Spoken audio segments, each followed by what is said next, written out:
En 3e année, c'était plus juste à l'école. C'est continuer au skatepark et au parc. On m'arrachait mon vélo. J'essayais de les ignorer, mais je finissais toujours par me fâcher.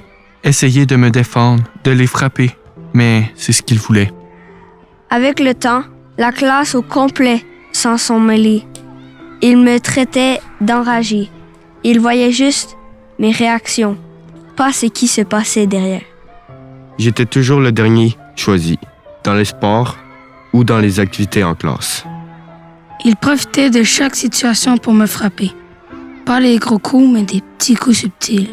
Ils poussaient ma chaise, ils me posaient des questions pour rien, juste pour me déconcentrer à l'école.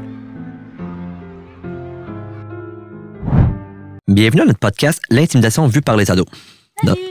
Dans cette série, on essaiera de faire un portrait sur l'intimidation vue par les jeunes. On va discuter avec les adolescents des différentes formes d'intimidation qu'ils peuvent vivre, des réactions, des témoins et des adultes. On va aussi parler des conséquences que ça peut avoir sur les victimes. On va essayer ensemble de trouver des solutions pour changer les choses. Donc, dans cet épisode, on va discuter des formes d'intimidation et des conséquences sur les victimes. Mon nom est Maxime Ochwald, je suis coordonnateur à l'animation à la Maison des jeunes de Waterville et je suis en compagnie d'Amélia et Darcy, deux adolescents qui fréquentent notre organisme. Comment ça va aujourd'hui, vous deux? Ah, bien, merci. Bien, merci. Toi? Oui, merci beaucoup, mais ça va très bien aussi. Donc, merci d'être avec nous. Qu'est-ce qui vous a interpellé sur le projet de l'intimidation? L'intimidation, c'est un sujet qui touche malheureusement beaucoup de jeunes et c'est vraiment important d'en parler et de trouver des solutions aux problèmes. Ouais. Moi, ce qui m'a vraiment interpellé, c'est à quel point ça peut avoir un impact négatif sur la vie des gens. Je trouve que c'est quand même triste de voir comment certaines personnes peuvent être cruelles envers les autres. Puis je pense que c'est important d'essayer de sensibiliser puis de lutter contre l'intimidation pour créer un environnement plus positif puis bienveillant. Toi, Max, est-ce que tu as déjà eu des expériences ou une réflexion par rapport à l'intimidation? Ben écoutez, des réflexions assurément, des expériences aussi, comme la plupart des gens. En fait, j'ai eu un parcours primaire, secondaire. Moi, dans le fond, j'ai fait mon primaire, secondaire fin 90, début des années 2000. Donc, l'intimidation, on commençait à en parler. C'était quelque chose qui existait, mais je pense que les gens étaient très peu outillés, ne comprenaient pas vraiment. Tu sais, encore aujourd'hui, il y a des zones floues, mais c'était vraiment une époque où c'était très nouveau. Donc, oui, j'en ai subi des petits comportements. Il y a toujours des gens qui font des petites blagues à ton sujet. Tu sais, puis moi, j'ai un nom de famille qui est un peu marginal. Je veux dire, c'est Ochwald, ça vient d'Allemagne, donc clairement... Merci beaucoup. J'aime beaucoup le tien aussi. Donc, mais en général, c'est ça, les gens trouvent n'importe quelle raison de t'intimider. Donc, le nom de famille devenait un prétexte idéal, le contexte de vie. Donc oui, j'en ai subi, mais je me considère quand même chanceux parce que moi, la technique qu'on suggérait, que ma mère me suggérait, ignore-les. J'ai eu la chance que ça fonctionne. Je sais que c'est pas le cas pour tout le monde, mais moi, les gens se tannaient. Ils allaient chercher une autre cible parce qu'ils trouvaient ça plate. Je n'avais pas de réaction. J'avais quand même une bonne résistance malgré tout. Là. J'encaissais bien, je le prenais pas trop personnel, mais je regardais vers l'avant. Donc oui, j'en ai vécu. Puis même au secondaire, je vous dirais que secondaire 1, je me suis fait un ami là-bas. Puis c'est à la fin de secondaire complètement que j'ai appris que finalement, j'avais moi-même été intimidateur à un certain moment. Pas de grandes choses, mais cet ami-là en subissait. Puis j'étais un acteur passif. Je riais des blagues, je participais, je me tenais dans le groupe d'intimidateurs, mais tu sais, sans être un membre actif, c'est juste que de par mon parcours, c'était comme une des premières fois dans ma vie que, je n'étais pas la personne, donc inconsciemment, je me suis retrouvé à contribuer, tu sais, je trouvais ça agréable de finalement être dans le groupe qui avait le pouvoir, tu sais, tu t'en rends même pas compte, mais tu en fait, ça a été des gestes minimes, quelques paroles, mais quand il m'en a parlé, après le secondaire, je suis tombé à ma chaise de réaliser que finalement, j'avais moi-même été intimidateur, mais sur une courte période. Donc, tu sais, ça m'a amené la réflexion à savoir, est-ce qu'il y a eu d'autres moments? Est-ce que ça a été plus fréquent? Avec qui j'aurais pu l'être? Ça remet un peu les choses en perspective, mais oui, évidemment, l'intimidation, ça a été quelque chose auquel j'étais exposé durant l'enfance, l'adolescence. Puis là, maintenant, en tant qu'adulte, qui a un emploi à temps partiel dans une école primaire, je travaille en maison de jeune depuis 11 ans. Donc, évidemment, c'est un sujet qui me touche, c'est quelque chose que je vois régulièrement. Puis, je vous dirais que maintenant que je suis intervenant, je prends ça très, très, très, très, très, très à cœur de comprendre, mais aussi d'aider, d'outiller les jeunes qui peuvent en vivre pour essayer de, ultimement, trouver des solutions durables dans le temps. Là, vous me parlez un petit peu vite. Vous avez parlé beaucoup d'intimidation, là, la raison, mais comme Amélia, tu me disais, c'est nouveau pour toi. T'es pris à la dernière minute pour le projet, t'étais pas certaine. Là, en ce moment, comment vous vivez ça en ce moment, l'expérience d'être dans un studio devant des micros? Là? Comment ça se vit? Ben, premièrement, le studio, il est vraiment beau. Ouais. Ça, je le dirai jamais assez. Il est grand, là. Wow. Je regrette pas d'être venue. OK. Est-ce que c'est quelque chose qui vous était passé par la tête un jour de peut-être faire ça? Ben, tu sais, je pense qu'on a tous déjà pensé faire ça, mais qu'on se disait, ben, ça va jamais arriver, tu sais. Mais quand on m'a demandé de faire ça, j'ai été quand même content qu'on me le propose. Puis après, quand que je suis arrivé ici, pour de vrai, l'accueil était vraiment chaleureuse, puis j'ai vraiment aimé ça, là. Mm-hmm. Ouais, c'est vrai que c'est une très, très, très belle place. Écoute, c'est nouveau pour nous tous, mais c'est grand, c'est le fun. Je pense que ça amène à la créativité, à l'inspiration. Donc, ouais, on est très contents, je pense, toute la gang de la Maison de Jeunes d'être là. Donc, écoutez, on a fait une rencontre à la Maison des Jeunes il y a quelques temps où on a regroupé le plus de jeunes possible. On leur a demandé de sortir les mots qui leur venaient en tête lorsqu'on parlait d'intimidation. On voulait faire sortir le plus d'idées possible. Donc, on a ensuite discuté sur ces mots-là, sur ces idées-là, puis on a essayé de trouver une façon de dresser un portrait de la situation. Comment l'intimidation était vue par les ados, comment est-ce qu'on pouvait en trouver des solutions. Donc, Amélia d'abord, ensuite Darcy, est-ce que vous pourriez m'expliquer qu'est-ce qui en est ressorti de cette grande rencontre-là? Ben, pour nous, l'intimidation, c'est un comportement qui se répète. C'est pas juste un conflit qui peut être réglé en une seule intervention. C'est plus une situation qui va durer longtemps. On a aussi parlé qu'il y avait 3 acteurs dans l'intimidation. L'intimidateur, la victime et le témoin. La personne qui intimide est plus à la recherche de l'attention, de pouvoir. Méchante, souvent sans raison. Puis des fois, c'est juste qu'elle manque d'ouverture d'esprit face aux autres. Les intimidateurs s'attaquent souvent plus à la différence, aux personnes en difficulté. OK. Toi, Darcy? Ben, tu sais, moi, quand quelqu'un se fait intimider, c'est souvent dur pour lui, je pense, de s'ouvrir puis d'essayer d'en parler.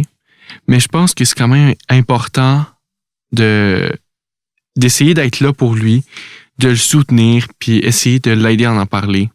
Essayer de l'aider à dénoncer la situation aussi parce que, tu sais, si c'est toi qui vas dénoncer à sa place, peut-être que lui va mal le prendre, mais c'est quand même bon pour lui, tu comprends? Mm-hmm. Ouais. Je voudrais revenir sur un petit truc que vous avez dit tantôt, Amélie, tu me parlais que la personne qui intimide, c'est une recherche de pouvoir, d'attention. À quel point vous pensez que ça prend une importance dans les comportements d'intimidation? À quel point, comment vous percevez cet aspect-là de l'intimidateur qui veut du pouvoir? Est-ce que pour vous, que ça s'exprime de quelle façon, en fait, je peux être plus clair? Ces sentiments de pouvoir, avez-vous des exemples, des situations, des trucs que vous avez fait ça? Clairement, pour moi, c'est une situation de prise de pouvoir ou bien il voulait l'attention. Dans quelle façon vous êtes capable de me dire ça? Je l'ai vu, j'en ai déterminé que c'était ça. Avez-vous des exemples, peut-être, des situations? Ben, souvent, quelqu'un qui intimide une autre personne, ça paraît te faire plus, c'est ça, plus grand, mettons. Mm-hmm. T'intimides quelqu'un, maintenant t'es rendu un leader. Ben, en tout cas, au primaire. OK. Ça. Ben, je sais pas vraiment.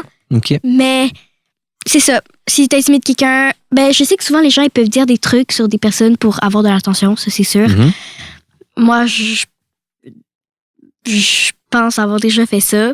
Tu sais, parce que les gens t'embarquent dans une histoire qui est intéressante sur une autre personne, mettons, qui a potentiellement rien fait ou c'est peut-être juste des rumeurs, mais ça te fait... Les gens sont plus intéressés à toi quand tu peux raconter des trucs méchants sur des gens.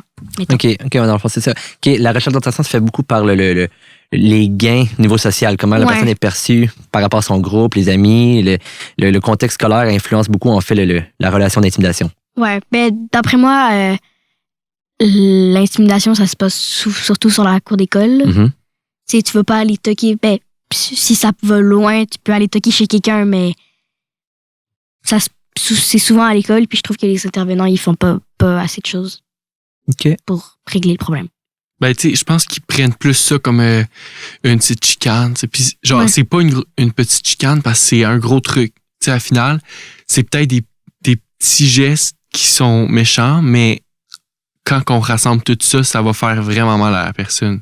Ouais, à la longue, C'est l'usure au fil du temps qui finit par créer des marques parfois permanentes, comme on disait en intro un peu, que c'est pas c'est loin d'être simple à régler une fois que tu en as vécu, même si les comportements cessent. Le travail de la personne est loin d'être terminé. Il reste encore beaucoup, beaucoup de travail pour se remettre sur pied puis reprendre possession de sa confiance. Donc, on a fait un petit peu le tour, mais est-ce que, plus précisément, y a-t-il des situations où vous avez été témoin? Tu me parles qu'à l'école, ça se passe beaucoup à la cour d'école. À quel point, à quelle proportion tu dis, j'en vois beaucoup, c'est plus subtil, j'en ai conscience parce qu'on en parle, mais ou versus, clairement, ça se passe dans le corridor, je vois des comportements, je vois de la violence, je vois des insultes. Comment vous voyez ça à l'école? mais moi, c'était plutôt début primaire Ok. qu'il y avait beaucoup d'intimidation. On avait une fille dans notre classe qu'elle... je sais pas comment on dit ça. En tout cas, elle avait un problème. Est-ce qu'elle avait le diagnostic? Oui. Je sais plus c'est quoi. Déficience Mais, intellectuelle. mais c'est ça. À cause de ça, elle était vraiment sensible. Elle était pas capable d'écrire proprement. Puis, elle se faisait beaucoup intimider à l'école à cause de ça. Puis, justement, on en a parlé. Ou on va en parler. Que souvent, on s'attaque plus aux personnes qui ont un problème. Mais dans le fond, c'est plate à dire, mais ça en fait des cibles faciles. Puis, comme on disait tantôt, ces gens-là, ça les rend plus intéressants. Donc, d'avoir une cible évidente sur laquelle s'acharner, écoute, ça rend la tâche beaucoup plus facile pour prendre une place, un rôle dans un groupe. Fait que c'est dommage, mais malheureusement, oui, les défis auxquels les gens font face, surtout quand c'est des défis qui sont visibles, qui sont exposés à tous, ça devient un vecteur assez puissant pour dire je vais intimider, je vais insulter, je vais... Ouais, malheureusement, c'est souvent la forme sur laquelle ça s'exprime. Toi, Darcy, est-ce que tu as déjà été témoin? Est-ce qu'il y a des choses que tu as vécues? Ou est-ce que tu veux nous parler un peu comme comment les intervenants agissent? Parce que tantôt, Amélia nous a parlé comme quoi c'était pas toujours bien géré. Toi, tu nous as mentionné que c'est pas une seule intervention. Comment est-ce que tu considères que ça se vit dans les écoles? Puis comment est-ce que les gens agissent autour des adultes? À un moment donné, j'ai déjà eu un ami qui était, genre, je pense qu'il y avait des petits problèmes, mais je lui ai jamais parlé de ça. Puis je me disais, chacun a ses problèmes, puis je voulais pas trop l'offusquer en lui parlant de ça. Puis, je voyais les gens, ils commençaient à être méchants avec lui. Puis je savais pas trop comment agir, fait que j'ai essayé d'aller voir un surveillant, lui en parler, puis tout. Puis là, le gars, il s'est fâché après moi, il voulait plus être mon ami. Mais comme, j'ai fait OK, mais au moins, je sais que j'ai fait quelque chose de bon parce que maintenant, il n'y a plus personne après lui. Tu sais, genre, ça a pris 1 an à peu près avant que les gens ils lâchent, mais au moins, ils ont arrêté. Puis, est-ce que tu considères que cette personne-là, tu me dis au début, tu n'étais pas contente qu'elle ait appris.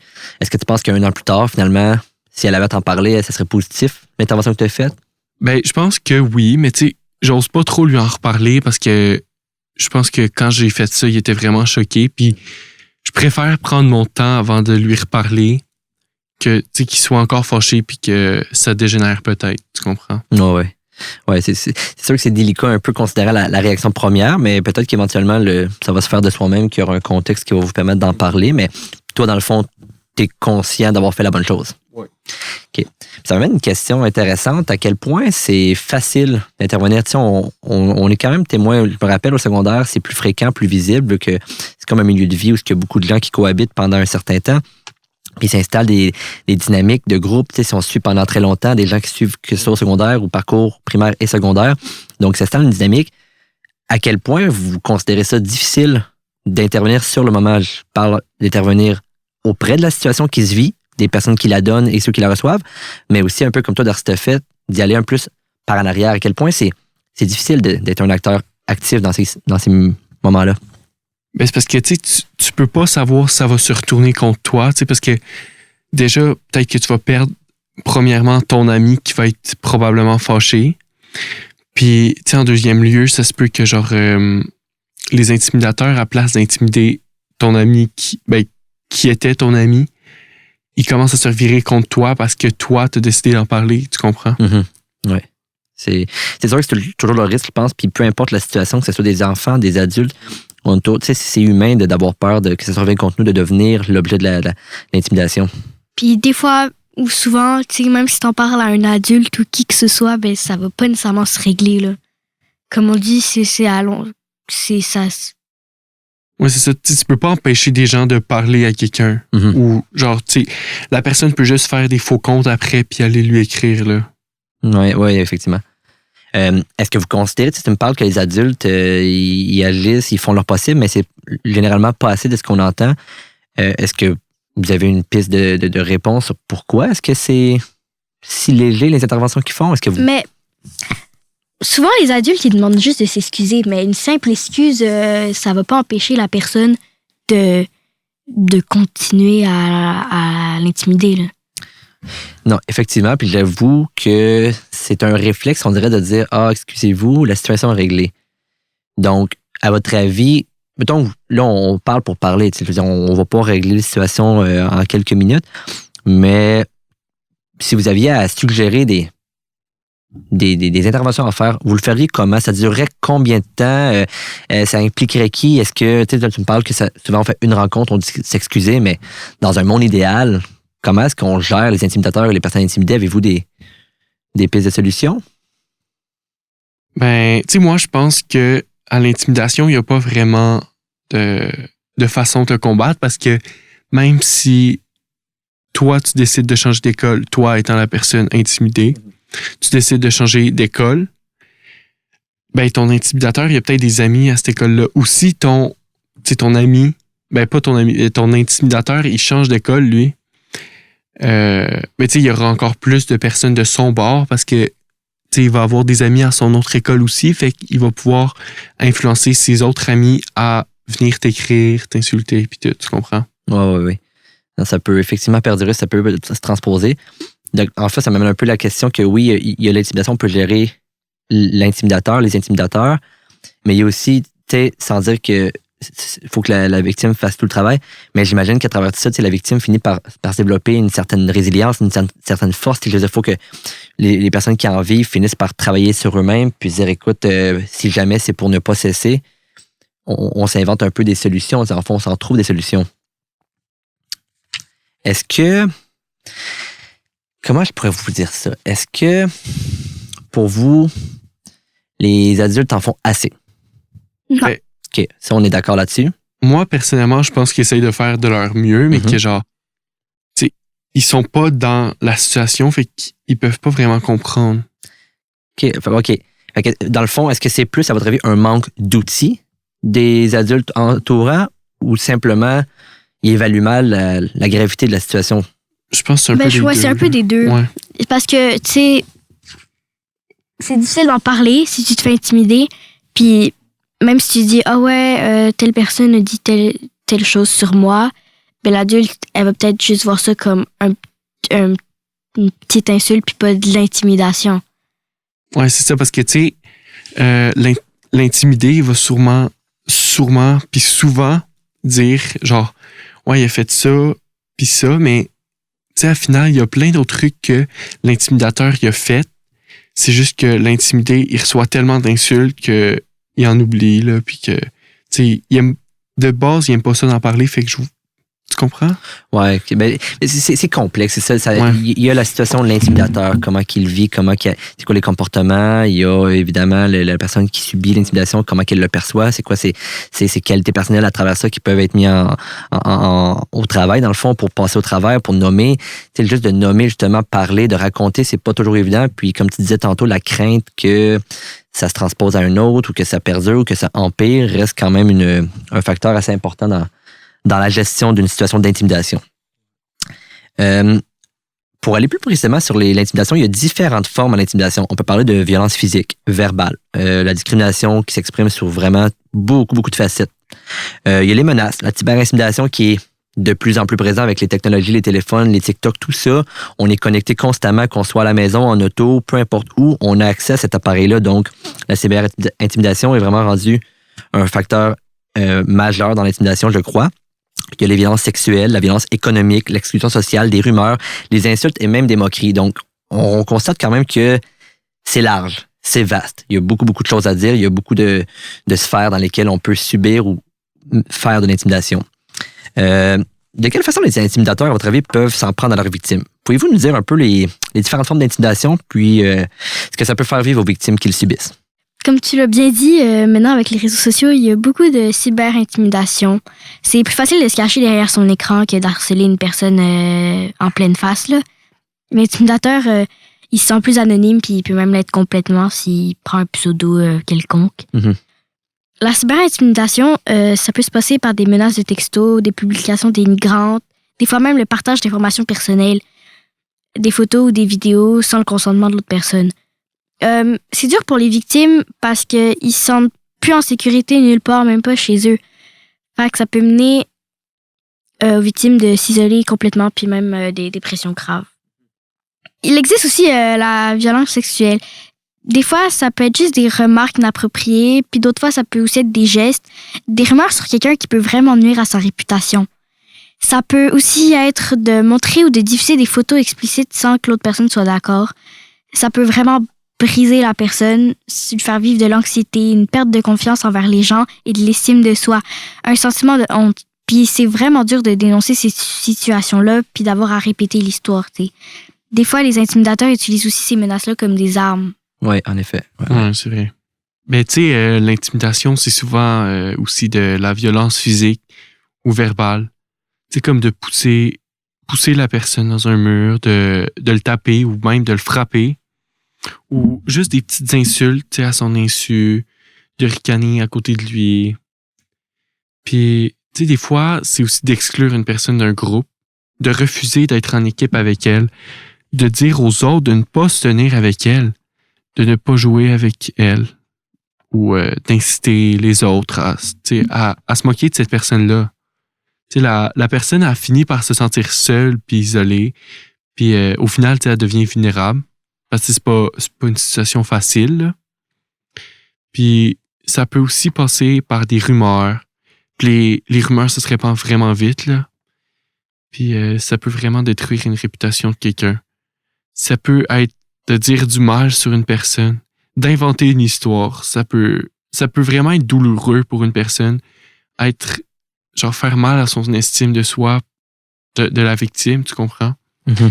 Puis tu sais, ça peut même pousser une personne à décrocher de l'école parce que, tu sais, elle a peur de devoir faire face au regard des autres. Puis je pense que au final, si l'intimidation a continué comme ça, ben l'intimidé va probablement avoir aussi des pensées noires ou des trucs comme ça parce que, tu sais, il est tanné de ça. Oui, effectivement, c'est vrai que ça peut, dans certaines situations, se rendre très loin. Comme tu dis, un peu les idées noires, on peut se rendre là. Puis généralement, ce qu'on remarque, c'est que l'intimidation, il y a des conséquences sur le moment sur la victime. C'est qu'on subit des coups, qu'on se fasse dénigrer, il y a l'estime de soi, l'anxiété. Mais il y a tellement plus aussi, là, tu me mentionnais le décrochage scolaire. Mais la victime va généralement finir par se priver, même s'en ajouter plus ou moins consciemment pour tenter de remédier à la situation, pour atténuer les comportements, pour s'aider elle-même. Fait qu'elle va se priver de quelqu'un qui lâche l'école alors que possiblement les choses peuvent aller bien, avoir un parcours plus ou moins régulier. Mais là, de dire, écoute, c'est pour moi, pour que ça cesse, je vais quitter l'école. Là, tu rempires, dans le fond. C'est peut-être une personne qui a quand même des très bonnes notes, mais genre, il va décider de lâcher à la place de changer d'école ou de faire des cours en ligne. Ouais, exact. Ouais, ou de juste arrêter d'étudier ou de travailler à l'école. Ouais, écoute, il y a tellement de formes d'intimidation, comme j'ai nommé un peu plus tôt, que ce soit physique, verbale, discrimination, les rumeurs, on en a nommé tout plein. Puis, ce qui est sûr là-dedans, c'est que ça a des conséquences graves sur la personne. Les conséquences peuvent durer dans le temps, ça peut durer une vie, c'est long à guérir de l'anxiété. C'est très dur de se rebâtir une estime de soi. Déjà, le faire à la base une seule fois, c'est pas toujours simple. Si en plus, tu dois la rebâtir et défaire un peu je sais pas comment dire, les petites contraintes mentales qui se sont installées dans ta tête, dans le fond, par rapport à toute l'intimidation, les comportements que tu as subis, mais ça rend la reconstruction encore plus difficile. Donc, ça touche aussi le sentiment de sécurité à travers tout ça de la personne. Puis, je peux pas parler pour tout le monde. Dans mon cas, ça a été, je m'en suis bien remis. J'ai travaillé à travers tout ça. Il y en a que c'est plus intense, mais pour certains, pour plusieurs victimes, ça peut être quelque chose qui est marquant pour la vie. Ça va teinter un peu toutes la suite de notre vie, en fait, comment qu'on réagit, comment qu'on parle aux gens, comment qu'on aime se faire parler, comment que, c'est avec qui on s'installe, notre façon de gérer un peu la vie sociale, on se tient-tu en grand groupe, en petit groupe, est-ce qu'on a tendance à fuir les foules? Il y a toutes sortes de symptômes de réactions, je pense, qui peuvent impacter la victime pour la vie. Ben, moi, tu sais, si je peux me permettre, je pense que la cyber-intimidation, je pense que ça pourrait être une des pires parce que, tu sais, elle va vraiment rester à tout jamais parce que c'est sur des réseaux. Fait que tout le monde peut avoir accès à ça, tout le monde peut voir ça, puis même la famille de cette personne-là peut, admettons, regarder Instagram puis voir un post sur son frère ou son cousin. T'sais. Ben, la seule façon de régler ça, c'est de pas s'en soucier, là, parce que peu importe, tu connais pas la personne. Mais j'avoue, on en a parlé un peu tantôt, mais la cyber-intimidation, c'est le principe qu'on soit toujours connecté. On a un compte sur toutes les plateformes. Tout le monde a un téléphone. Puis dès le plus jeune âge, les enfants sont initiés à la technologie. Donc, ça peut arriver dès le plus jeune âge. Tu es à la maison, dans ton salon, ça arrête jamais. Il n'y a aucune fin. Puis, souvent, on le dit, on le répète. Malheureusement, ce qui se retrouve sur Internet, c'est très dur à retirer. Dans le plupart des cas, on peut pas vraiment... Je pense qu'il y a des processus parfois qui nous permettent d'y arriver. Mais c'est tellement un travail incroyable que les gens abandonnent, refusent l'idée d'embarquer là-dedans. Mais oui, effectivement, la cyber-intimidation, ça a le plus ou moins de fin, puis c'est très inquiétant de savoir, écoute, comment on travaille avec ça, comment on gère ça, comment je vis à travers ça. Donc, tu sais, est-ce que c'est de se couper des réseaux complètement, ce qui est un peu incongru dans le monde d'aujourd'hui, alors que, tu sais, la technologie fait partie de notre quotidien, on vit. Tu sais, juste pour nos travails à remettre à l'école ou des trucs comme ça, il faut nos réseaux parce que ça va pas marcher sinon. Ah ouais, exact. Les classes se remplissent des recherches ou des tablettes, des tableaux blancs interactifs. De plus en plus, c'est des outils de travail avec lesquels on est confronté à l'école, même au primaire. Donc, effectivement, l'intimidation peut même se subir dans la classe à travers les iPads de la classe. Tu sais, c'est quand même complexe. Je pense que c'est un monde en soi, mais tu as raison, Darcy, de dire que l'intimidation est présentement peut-être un des facteurs les plus intéressants à explorer parce que il s'en passe beaucoup sur Internet. Tu sais, tantôt, tu as parlé des enfants, que ça commençait jeune. Mais je pense que le pire, ça va être vraiment l'adolescence parce que tu n'es pas encore assez mature pour comprendre que ça se fait pas, mais tu es assez vieux pour comprendre comment la technologie marche. Donc, tu sais, genre, faire des faux comptes, puis tout, c'est super facile, là. Ah, c'est vrai que c'est tellement... Écoute, je pense qu'on pourrait faire un épisode complet sur la cyber-intimidation. Je veux dire, c'est vaste, là. On parle d'intimidation, qu'il y a beaucoup de trucs, mais la cyber-intimidation a son propre monde à lui, son propre code. Tu peux mélanger ça. Ouais. Tu peux mélanger ça avec toutes les formes d'intimidation parce que tu peux juste filmer la personne qui se fait pousser sur un mur ou l'intimidation plus sexuelle, tu comprends? Tu peux te moquer du corps d'une personne sur les réseaux, publiés, puis tout. Puis je connais une personne à qui c'est arrivé, puis ça a vraiment été difficile pour elle de s'en remettre. Là. Mais tu sais, aujourd'hui, elle va super bien, mais comme c'était vraiment pas fin de faire ça. Tu sais, genre, il a publié les photos de la fille nue à tout le monde. Ouais. C'est horrible, on s'entend. Que... Ouais. Puis vu que tout le monde a un téléphone, mais tout le monde a accès aux réseaux sociaux, tout le monde a accès à tout ce qui est publié sur les réseaux sociaux.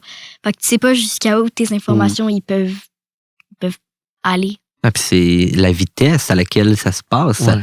C'est automatique. Je prends une photo de toi, 3 secondes et quart, puis la photo est distribuée à un groupe de 200 personnes, si je veux. Ouais. Là.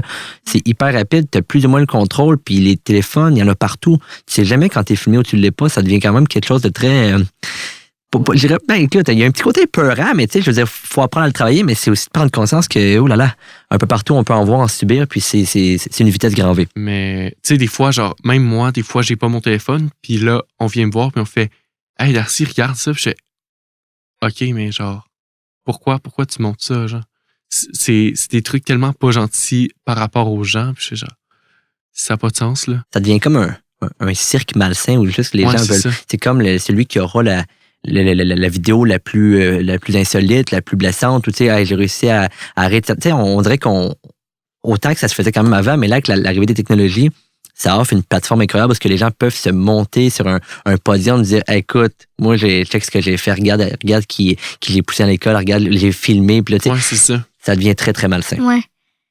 Puis, tu sais, il y a peut-être une personne qui a publié une affaire, mais ça fait qu'il va y avoir tout un autre groupe de personnes qui va finir par se moquer. Admettons, tu prends une photo d'une personne, puis tu te moques d'elle, vu que si tu postes ça sur les réseaux sociaux, il y aura tout un autre groupe de personnes qui va embarquer puis se moquer de la personne.